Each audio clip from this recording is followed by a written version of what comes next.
आंतरराष्ट्रीय कथावाचक भागवत भूषण परमपूज्य पंडित प्रदीपजी मिश्रा महाराज यांची दिनांक 1 एप्रिल ते 5 एप्रिल दरम्यान होणाऱ्या 12 ज्योतिर्लिंग श्री शिव महापुराण कथेची तयारी अंतिम टप्प्यात आली असून या कथेत सेवा देण्यासाठी अनेक लोकांनी आपले अर्ज दाखल केले आहेत। एवढ्या मोठ्या प्रमाणात सेवा करणाऱ्या सेवेकरी यांची यादी समिती प्रमुखांकडे आली आहे।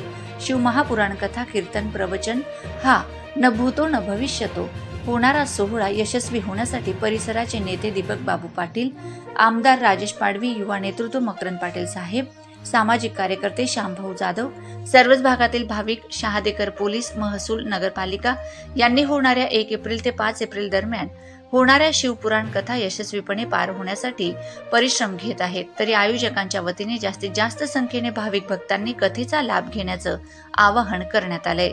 प्रश्नचिन्ह न्यूज नेटवर्क शहादा।